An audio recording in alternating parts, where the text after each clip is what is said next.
Amazon's the ultimate frenemy. You can really build a business there that does well, that scales incredibly quickly, but you also are giving up the keys to your house in some sense, and that you don't own the customer.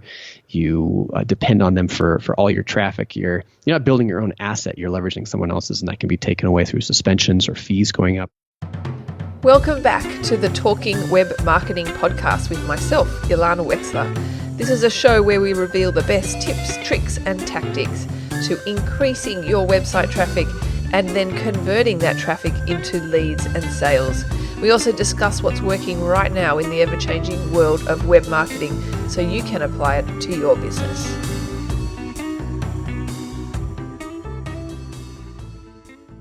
Ilana Wexler here with another episode of Talking Web Marketing. All right, welcome to today's episode. Today I am talking with a really interesting person who I met recently in Miami. I was in Miami speaking at an event called Sellers Summit. I don't know if you've heard of it, but it's basically a conference specifically for e-commerce sellers.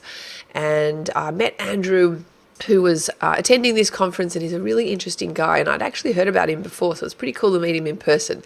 And Andrew started a business and a podcast called ecommercefuel.com. You may or may not have heard of it. It's pretty big. So basically he's got an online community just for e-commerce sellers, and he has a requirement that the store owners to join his membership need to be earning 7 figures and beyond. 6 or 7 figures, I'm not sure.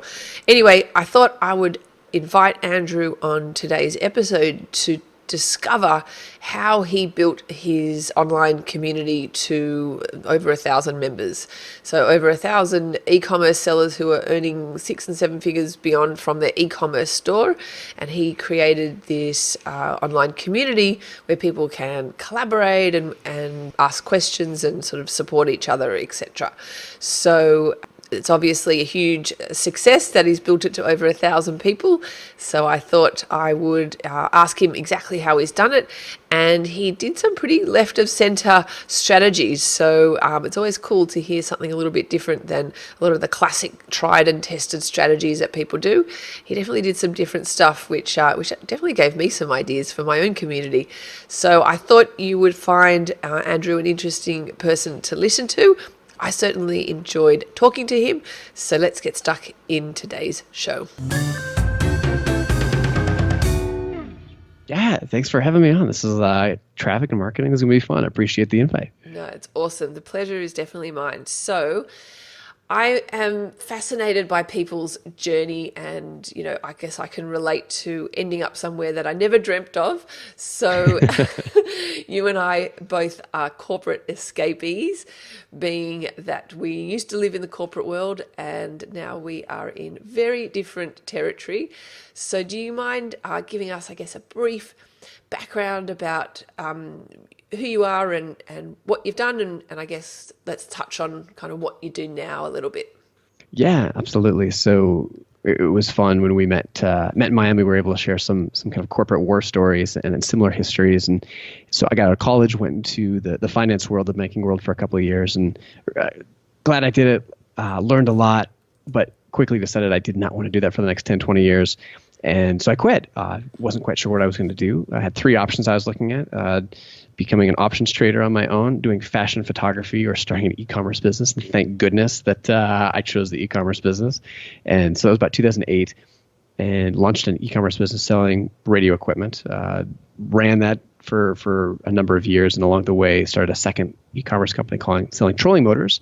And then in 2012, with both of those running in the background, realized nobody was talking about e-commerce from a non-corporate, massive Fortune 500 perspective, and so started writing about it. And that kind of turned into a community for experienced store owners. And so I've since sold those other 2 businesses, and now I focus full time on running our community, where we put on events. We've got about 1,000 members in the community, and we try to add value through live events. Every year we have a conference for our members, a a discussion board, kind of an in-house private forum where all of our members talk and share what's working, what's not, and then some software we've built to help our members try to find what tools and what SaaS companies and contractors work well for their businesses and which ones to avoid. So that's kind of the story in a nutshell. Yeah, interesting. And I'm sure you've definitely seen transformations and iterations over the years of when you had your own e-commerce stores to kind of what e-commerce store owners are doing now. Can you kind of touch on, I guess, your experience of growing the Trolling Motors website and I guess how you grew it to the level that it was, and are those strategies still relevant now?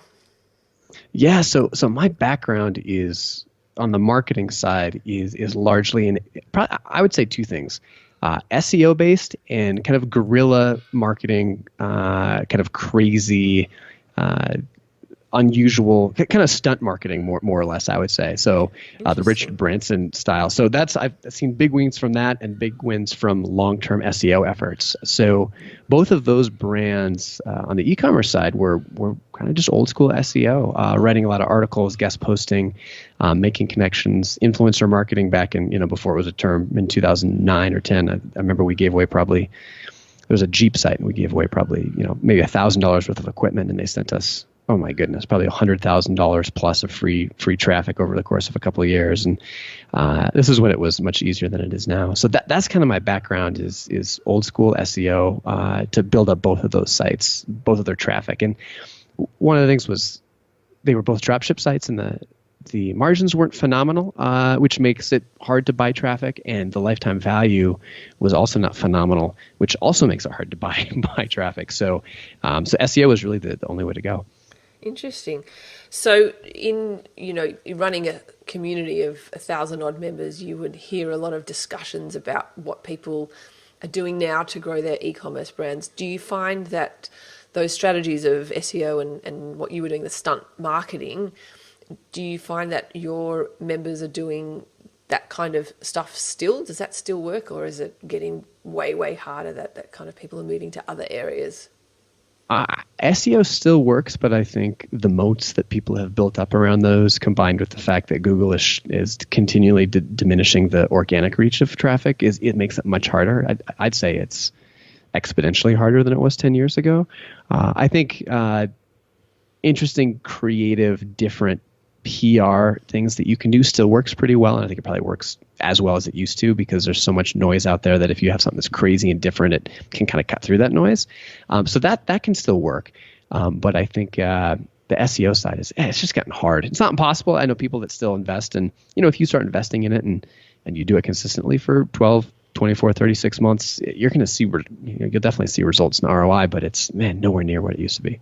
No, I mean, I remember back in the day, way before I started in the PPC journey, I used to also kind of be in the publishing and SEO space. And I mean, I used to be able to rank in a few hours, but man, those days are long gone, I mean, yeah, they are. You think of where it's come from and, what you could get away with back then in the early days. It just doesn't fly now.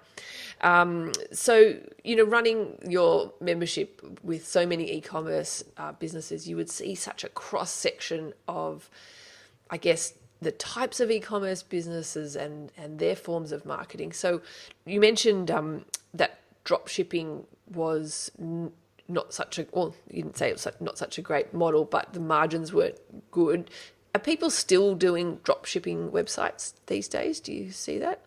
Yeah, good question. So I did a big report this last year called The State of the Merchant a couple months ago, and polled 400 plus store owners. Average revenue, I think, was about $3 million. And it's the third year I've done it. And so it's interesting because I can look at some trends over time. And one of the trends that stood out this year was the number of drop shipping companies from year over year, over a 12-month-ish period, got cut in half. 50% drop, which is crazy. So definitely it's getting harder. More people, manufacturing companies that had their own in-house branded product they created was up by 30% plus. And so a lot of those people, the channel mix, the type of business model is shifting to that for reasons that are I think fairly obvious. But Yeah, but that being said, there are still niches where it can work. I think it's really hard to get a drop shipping business model correct, because you've got to have some place where you can add value while you're at the same time selling someone else's product. So if you've got really deep product selection that Amazon doesn't have, really deep product expertise, and you're somehow able to convince people to even once they know what they need to buy from you, that can work. Or if you have proprietary distribution agreements from manufacturers who aren't selling on Amazon, that can work potentially. It still can work. It's just it gets tricky to find the model and make all those things line up. When it does, it's great. You can run a business from anywhere. You have zero capital investment, and it can be a great model. But it sure is tricky to get all the stars to line up right for it in 2019. Why do you think that? What are some of the variables that have changed that have seen that 50% drop and the variables not kind of add up? What do you think has changed in 2019 now that wasn't in the case a few years ago? I think there's two things. The biggest one's Amazon. Amazon solved distribution, and a lot of drop shipping sites. You're a middleman, right? The value you add, a great dropshipping site that can still survive in 2019 is adding a lot of value in other ways, like I talked about, super deep selection that no one else has, or expertise, or world-class website with education. But a lot of them are just websites that kind of resell an existing product. And if you want to buy a product, the name of the product, and you want to get it at a fair price from someone you trust relatively quickly, like where do you go?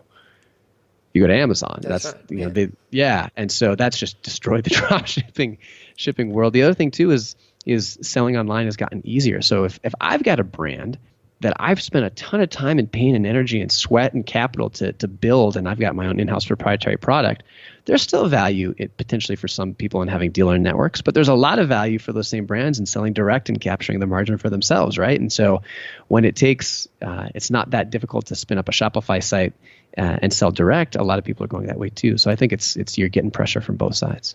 Yeah, interesting.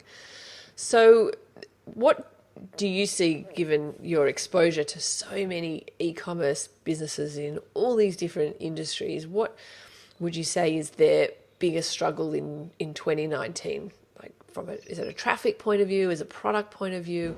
What's their biggest struggle? That's a great question. And I'd say probably the biggest struggle is probably Amazon for most people. I'd say Amazon and traffic in general, with maybe one behind that being regulatory issues, like sales tax. And Amazon and traffic kind of go hand in hand a little bit. So many more people are going to Amazon, and Amazon's the ultimate frenemy. You can really build a business there that does well, that scales incredibly quickly, but you also are giving up the keys to your house in some sense, and that you don't own the customer. You depend on them for all your traffic. You're not building your own asset. You're leveraging someone else's, and that can be taken away through suspensions or fees going up, or any number, or Amazon deciding to, as they often do, see which one of your products are selling the best and making their own in-house brand or house label brand and competing with you. So I think that's a big one. I think traffic's another one, because you have 3 companies that own 80% plus of the web traffic online, and it's crazy, isn't it? It's crazy, and they all 3 of those increasingly are making you pay to access that traffic. I mean, organic reach on Facebook, is that even a thing anymore? Like, if you post something to your fans, if you have 1,000 fans, you might have, how many do you you know this world better than I do, Ilana. How many fans do you think, if you posted something and you have 1,000 fans on your Facebook page, that would actually see it without paid promotion? 50? 50. 40? I was going to say 50. Yeah, it's strictly a pay-to-play platform now. It's crazy. It's nuts. So that is really difficult, because ad costs from that report for merchants of that size are going up roughly 15% per year, every year. There's some good things too, in terms of conversion rates seem to be going up, and revenue growth seems strong, and margins seem steady. But on the paid side, like your traffic, it's scaring people, and I think people are increasingly noticing this is hard this year, and looking out 3-4 years, they're like, what am I going to do when I have to pay 40% more for traffic? And so I think that's traffic, Amazon, and then the third one is just sales tax. I know you're in Australia. The sales tax issue in the United States is just an absolute disaster, and that's causing a lot of pain and headaches for people, and it's scaring them too. Yeah. It's interesting, talking about those 3 behemoth companies, Google, Facebook, and Amazon, owning 80% of the web traffic. I mean, I know from running so many ad campaigns that where those three companies are the judge and the jury when it comes to traffic. I mean, who are you to dispute what Google or Facebook tell you in terms of the data of how much you paid for a click? You can't dispute it. There's no way of verifying it. I know when I've run lots of campaigns to, like from Facebook, let's say, to Amazon, and Facebook tells me I got this many link clicks at a certain cost per click, and then I go in the back end of Amazon and the numbers are wildly different. It's, these guys, these companies are the judge and the jury in terms of the data they provide, which is pretty crazy when you think about it. Yeah, it is crazy. And I mean, the model that Google rolled out with, I don't know if they were the first one. They must have been one of the first, if not the first, of an auction-based system for advertising was really brilliant because it's a great pricing strategy because they can extract all of the surplus value from the market, right? Like when you didn't have many people on it, it was cheap. All the days that, we missed the days of AdWords for 5 cent clicks. It's because there's nobody on it, right? And so that was the most that people, that was the market price. But it's a really brilliant system from their point of view. And you got to credit whoever designed it, but it doesn't leave a whole lot of surplus on the table because people will pay just enough, that almost pull all of their margin, all of their goodwill, all of their profit out of there. And it's brilliant for them, but it's tough for merchants. Definitely. So let's talk a little bit about how you've grown your e-commerce fuel membership, because 1,000 members is an amazing achievement, Andrew. So well done on getting to that level of success. What would you say are some of the key ways that you have built that membership? Because building a membership is not easy. So what are some of the ways that you've done that? So I think one is just taking a really long-term approach. The first year, so the community, I started a blog that I spent blogging on for a year before I started the community, and taking a long-term approach I think is really important for something like that. I didn't have any network to speak of in the e-commerce space. A few friends that were doing it, but less than 10, and so spent a whole year doing nothing but writing really in-depth articles and trying to build relationships. And I spent the first 2 weeks I launched the site and then spent 2 weeks sequestered in a cabin in Arizona, 8 hours a day doing nothing but writing a guide on how to pick a niche, which has become pretty woefully outdated at this point, but at the time I felt like it was something I felt like I could have charged couple hundred bucks for. And the idea was to give it away for free to help drive the traffic. And so, a big one was just putting out as much value as I could for a year to build connections, build traffic, and build a little bit of a reputation. So that was a big one. A lot of the blog posts were really long, very in depth, and that was kind of the foundational part of it. Second one I think was word of mouth. When I think about today, where we get most of our leads, like whenever people sign up for our community, our paid community, they tell us where they came from, and there's two that stand out, probably attribute to 70 or probably 80% of our referrals. And one is the podcast. I think podcasting is still a pretty good place to be able to connect with people and market your business. Second one is word of mouth referrals. Yeah. And just those two, I own the podcast. I think it lets you build rapport with people at scale in a way that's pretty unique. And word of mouth referrals, I have a theory that obviously those are the best kind of advertising in the world. But I don't think people focus on a great product and word of mouth referrals enough. And I think as online marketing channels get so packed and crowded and expensive, like we've been talking about, having just a rock solid, phenomenal product that people can recommend, I think people are going to start focusing on that again more in terms of just, especially from a marketing jargon perspective. And then the third one is kind of some of those marketing stunts. I don't know how much you want to get into those, but anytime you can do, there's been 2 or 3 things I've done that have been very different and unique and a little scary, but I think they got some pretty big visibility, at least for a short period of time, which helped with link building, building up the authority of the e-commerce fuel domain, and also maybe getting the word out there to people. So. Well, you definitely piqued my curiosity with number 3. So well done there. You must be a very good writer. So maybe do you want to kind of, give us some ideas of kind of what you mean with that sort of guerrilla kind of marketing or stunt marketing?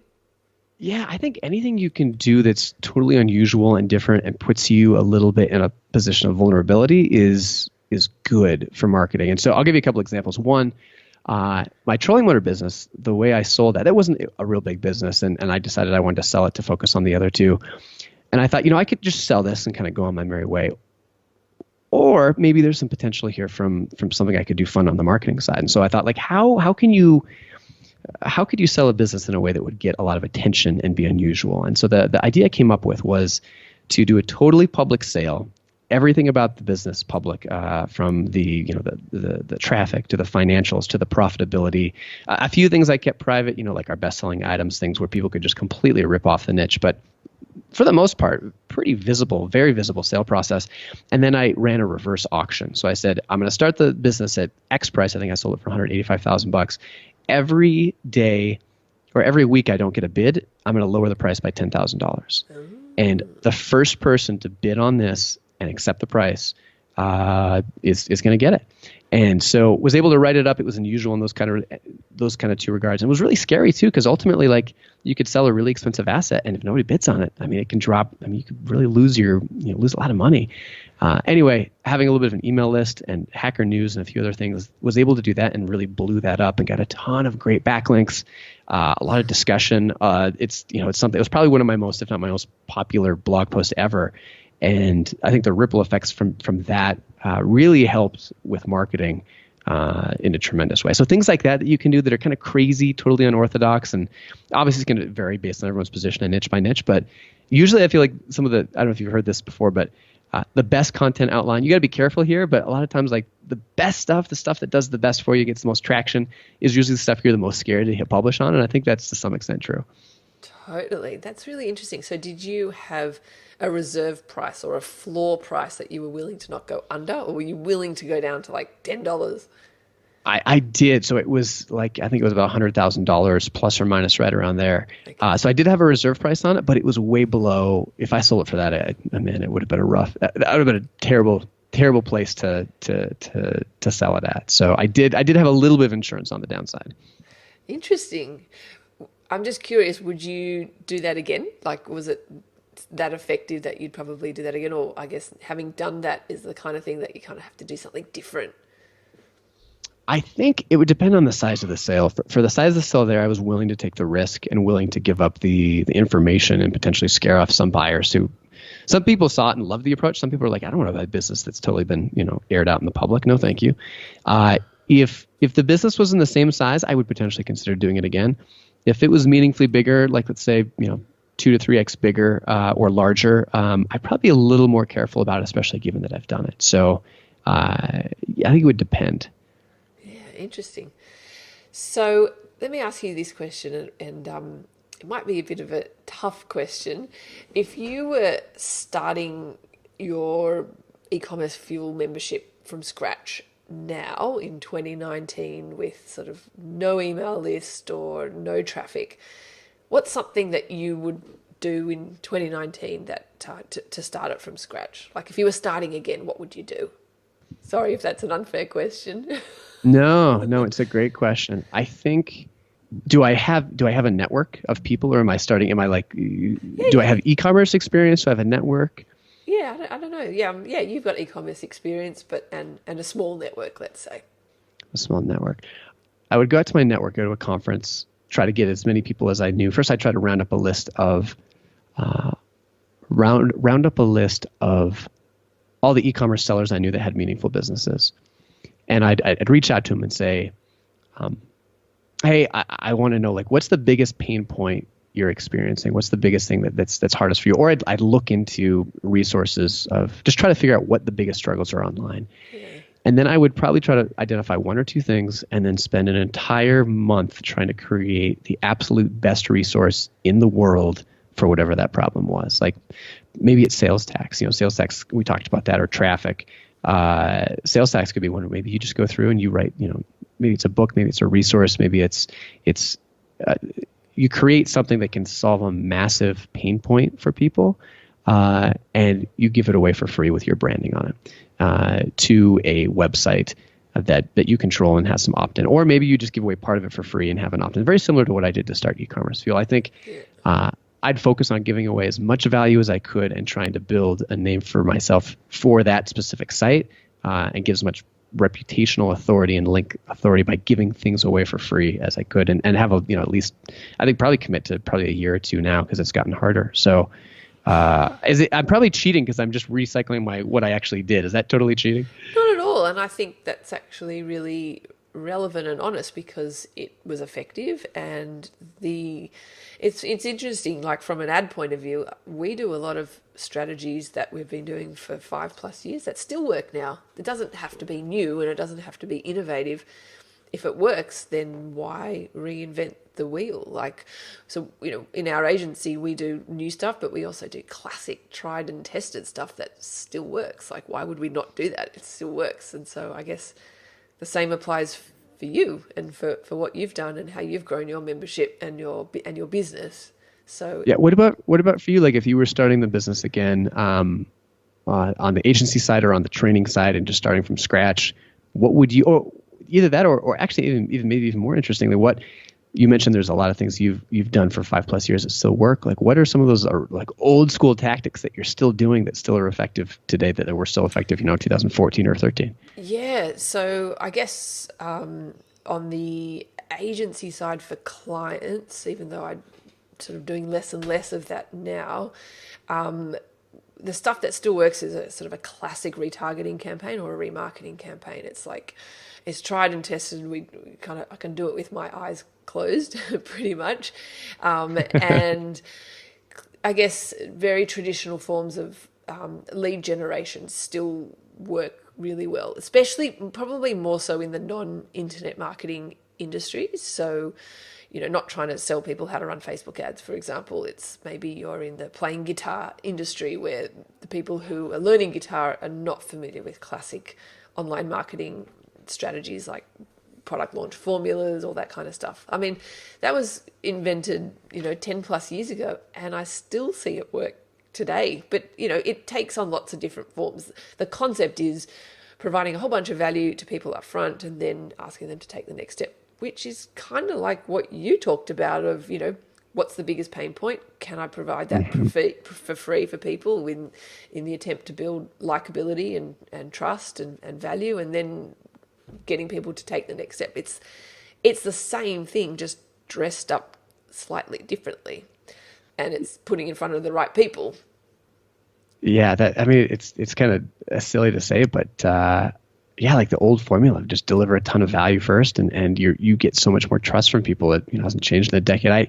One of the things I hate the most is or one of my biggest pet peeves is inbound emails from people saying like, "Hey, I have this SaaS service that I think would work great for you. Can we spend 15 minutes on a call seeing if it's the right fit?" And I'm like, no, do these emails ever work? No, absolutely not. But if people if you have a really good offer and you say, I know this about you, I know this is a massive pain point, we don't have to hop on a call, here's the solution for it, you can just have it over time, and people do that once or twice, or even once if it's great enough, then the level of rapport and trust you build out of the gates when you do the heavy lifting and the heavy work ahead of time, like it helps a lot. I wrote a post, this is really old, digging it up, it's called The Stalker's Guide to Guest Posting, and it kind of talks about how like why so many guest posts, I'm sure you get these too, like the guest post articles that people send are so atrociously bad that my God, beyond. They're so bad. But if you do it right, with a great pitch email, with a great content, and you have the authority, like, you build rapport and authority, it still works really well, but just it's done so badly so much of the time. And I think people are so focused on their own ulterior motive. They cannot transport themselves into the mind of the person receiving whatever it is they're sending them, to think, well, if that were me, how would I feel? They're so focused on what they are what their goal is, that just comes through, with there's like LinkedIn requests of, trying to, get you on a call. It's like, did I ever express interest in your product or service? No, Yeah, I think we're all guilty of it at some level, maybe just in different ways. Like I remember there's one e-commerce store owner I was talking to, and for some reason we were chatting because I was helping her out with something, and we started diving into her business and just a phenomenal product with incredible margins, like in out of this world conversion rates. People just ordered this stuff over and over and over, and it was like the perfect e-commerce business. And I started drooling, and I'm like, oh, this is amazing.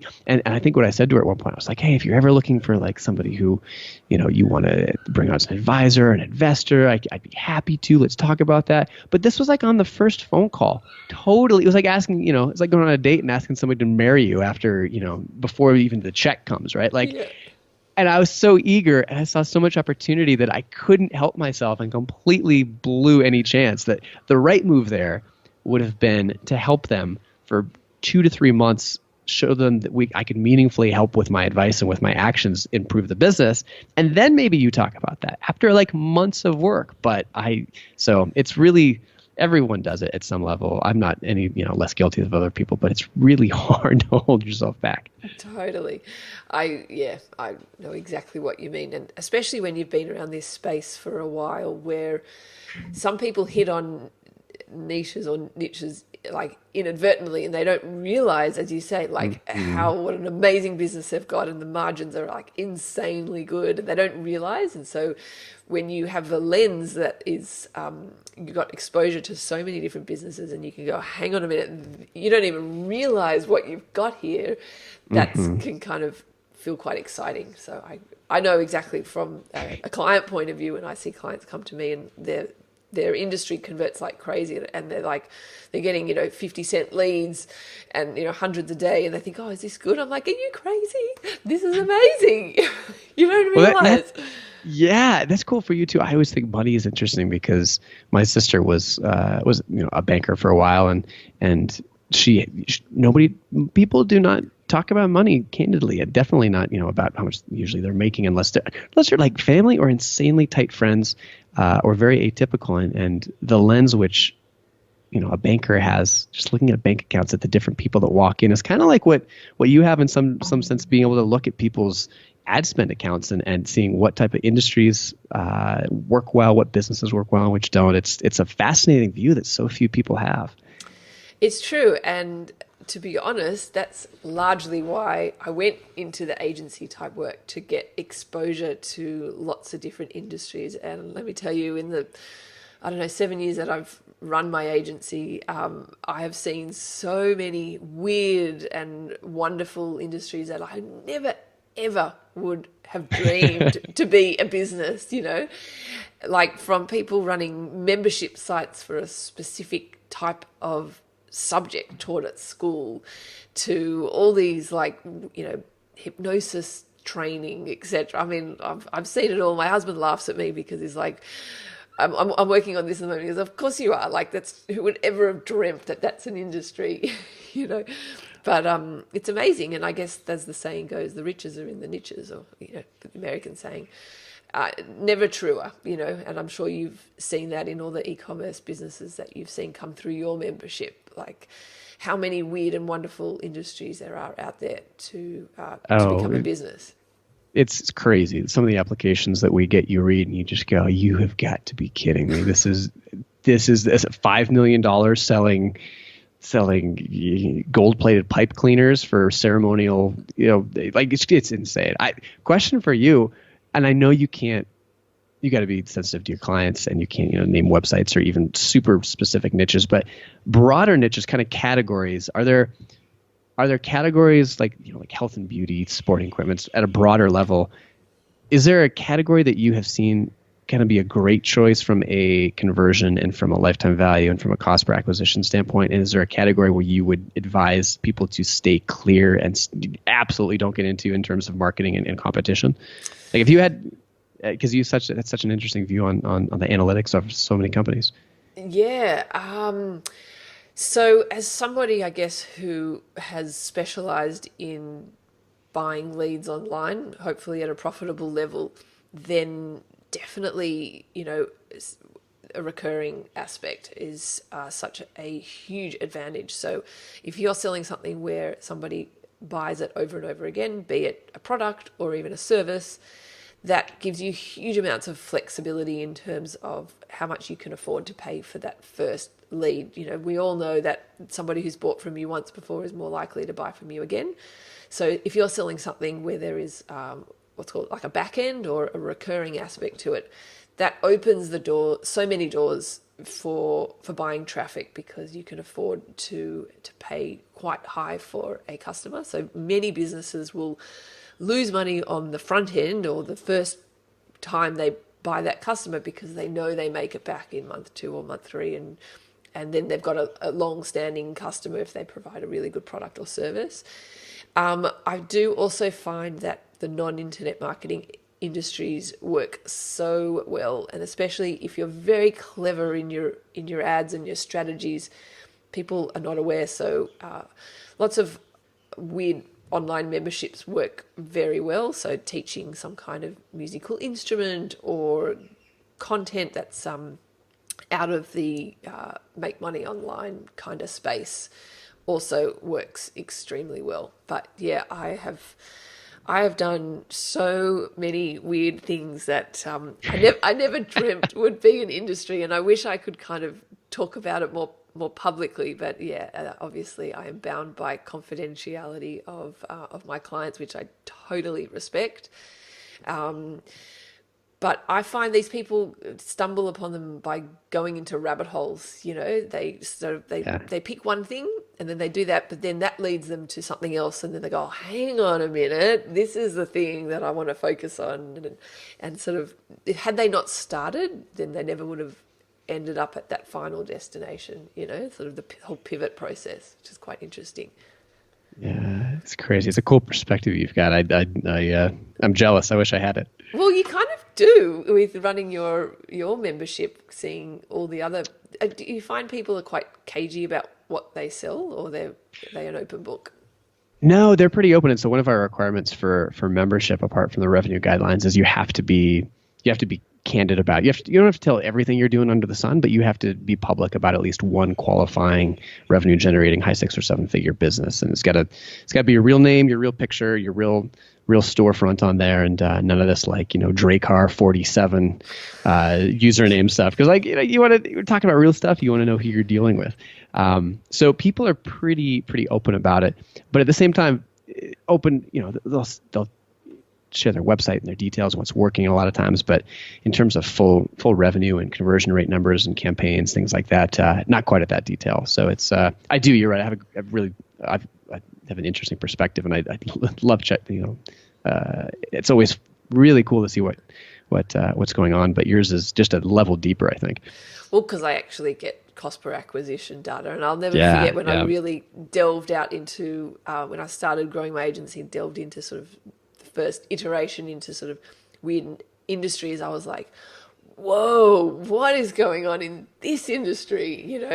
That is like off the charts. Like, and some especially passion projects, people are really passionate and they like share your ads like crazy. They're commenting, you get hundreds of comments, hundreds of shares.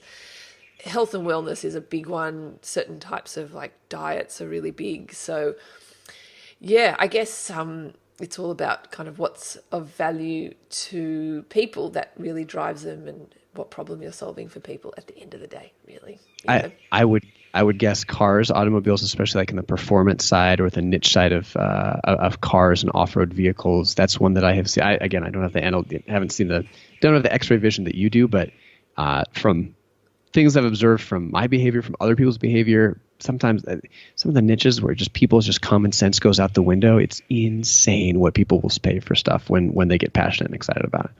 Definitely. And I would say in the dog space, that is really true. I recently got a puppy, and now I'm getting kind of exposed to, and like, you get dog people, and then you got You've been listening people. to the Talking Web Marketing That sounds podcast. bad. For more information or resources from today's episode, head on over to talkingwebmarketing.com. So a really, really big one. I'm mindful of the time, Andrew. So where can people find out a little bit more about you and what you offer? And I guess obviously specifically e-commerce owners, where can people find out more information about what you offer people? Yeah, thank you. So e-commerce fuel is the name of the community. It's a private community for seven-figure plus store owners. So if you've got a business that is doing that level, or maybe slightly below, as long as you've got kind of proprietary product and selling not exclusively on Amazon, that's our membership community. So you can learn more about that if you're in that part of the world, or that's your business, at ecommercefuel.com. And then I also do a weekly podcast where talk about all things e-commerce. So chat with people about, Ilana, you and I just did one about paid traffic and the display network. We talk about manufacturing, sales tax, tariffs, different shopping carts, anything if you're in the e-commerce world that you and I like to geek out about. So it's just called the E-commerce Fuel Podcast. You can get that anywhere you get this podcast. So, and that's those are the two best places to find me. So. Awesome. And I can definitely vouch for both of those, your podcast, and I'm not a member of your community, but I know lots of people who absolutely rave about it. So definitely check that out. Andrew, thank you so much for taking time out of your day to come on our show. I've certainly enjoyed it. And I look forward to chatting to you again. Yeah, this has been a lot of fun. Thanks so much. Appreciate the invite. You have been listening to the Talking Web Marketing podcast. For more information or resources on today's episode, head on over to talkingwebmarketing.com.